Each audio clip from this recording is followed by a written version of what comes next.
Shalom, my name is J.Wasser. In the idea of is Judaism conservative or liberal, I will say it is both. It is a bit of the combination of both.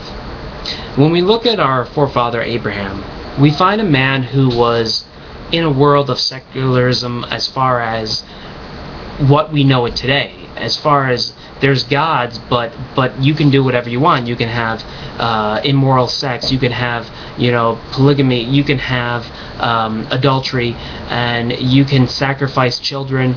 You can basically do whatever you want. Now there were laws in the pagan world, but they are. If we were to compare them today, we would say it's a toot for a toot, an eye for an eye. They're pretty barbaric in the way we look at them. But there were laws. Abraham comes around with his wife Sarah, and they really bring down a law of love and opportunity for everyone. Really an idea of everyone together and unified. They were kind of like hippies in a way. They let everyone into their tent, and they represented everyone. They felt that everyone was equal. And yes, they told them about the one true God. These people that are the forefathers of what we know as Judaism today, Abraham and Sarah and Isaac, they are the downprint of how a Jew should live and who a Jew should be. When we look at how should we represent ourselves to the world and how we should look at ourselves around the world, these are the individuals that most come to light, because they are truly the essence of a Jew in exile, a Jew in Gullus, in the diaspora. When we move on in the Torah, we find the story of King David. King David, a man who is constantly bombarded by family problems and by enemies that wish to destroy him. But we find that King David, even though he would fight against his enemies, he understood his enemies and worked with them. And if they weren't willing to work with him, he would destroy them. But he was ultimately willing to work with them before he was willing to destroy them. Even Joshua, who came after Moshe Rabbeinu, Moses, he took in the Gebites. These people came in. They said, "Oh, we're people we're wanderers. We have nowhere to go." They were lying. But Joshua took them in. He converted them to Judaism, and then it turns out that they were actually people that lived in the land of Canaan, but they didn't want to get destroyed by Yeshua. But he didn't destroy them. He accepted them. He accepted their lie. He accepted him and said, "Okay, so be it. You'll be our ally." And then you have the idea of Solomon. And King Solomon, is a man who's all about peace. He's all about, let's work together, let's make it happen, let's bring a unity. And that worked for him, and it didn't work for him. It was kind of a catch-22, because he took in all these wives, 1,000 wives, and they really gave him a balagan, a big trouble. But at the same time, he kept peace for his people. But in the end, he destroyed his country, and it became into a civil war. But overall, King Solomon was all about working together, giving charity, and understanding the individual. Now, why do I bring this all about? I bring this about because when we look at religion, and I'm talking about Judaism, I'm not talking about Christianity or Islam or anything, just Judaism, because I have to focus on one. I only have 15 minutes in this video. Judaism has its conservative values. It has the idea of the Gemara, the Talmud, and how to deal with these laws. But it also has the idea of the 5 books of Moses, the Torah itself, that says us how to live our lives as individuals. Now, when we look at the Talmud, the Mishnah was the first part of the Talmud.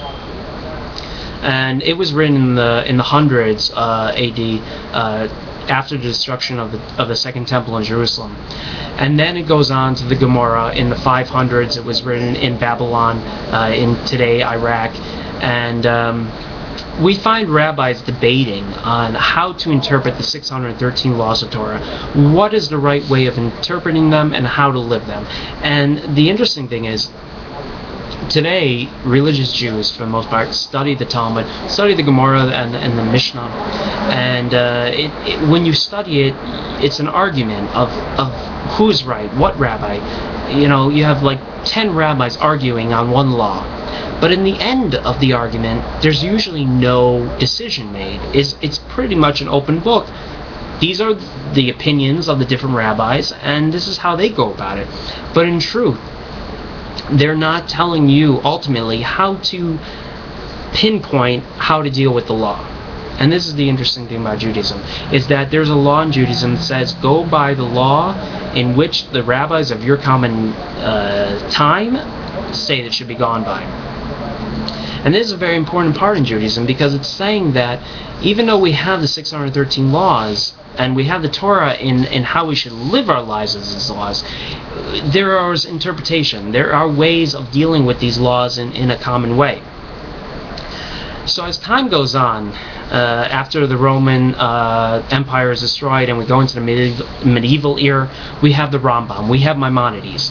Maimonides came from Islamic Spain, then into Morocco, and then into Egypt. He lived during the 1200s, 1300s. He really was the liberal of his day, if you really want to get into it. Like, maybe if you look at him nowadays, you can say, oh, he's a big conservative. But really, if you think about him in that time, in era of the 1200s, he was a liberal. Like, the man totally spoke about things that we might be a bit funny about. He spoke, and in his commentary and who he was, he talks about that a lot of Jews in Egypt at that time were very attracted to Greek philosophy, and they were going towards Greek philosophy, and he needed to speak to the common Jew in a common language, in a intellectual way for them to understand. And that's what Rambam, Maimonides, was all about. And if you read the Mishnah Torah, which Rambam wrote, you'll find that the 13 books of wisdom, you'll find a very intellectual way of thinking about the laws of Torah. But in many ways, he doesn't give a necessary determination on how you follow these laws. He gives his understanding of how to follow the laws for his era. Now we move on to the 1800s. 1800s and the 1700s. Judaism kind of staled out. A lot of religious Jews were unhappy, and they were unsatisfied in where the religious world of Judaism was going. And that's how you came about with Hasidim. Hasidim, they wanted to uplift the Torah, they wanted to uplift Jewish law, and bring it into an idea of dancing and music and uplifting the soul for a higher level. And here's where we get a bit funny, because as time went on, we got stuck in the laws of the past, and we never could evolve into a new law. We basically stuck to what was held 150 years ago without a new interpretation of the law. So when you look at an interpretation of the law, you find talking about donkeys and horses and candles. So here we are today, and we say most Jews are not religious. There's a lot of spirituality in the Jewish world, but there's a deep craving for Jewish identity. There's a deep craving for wanting to live by the law, but not connecting to it in the way that it's meant to be.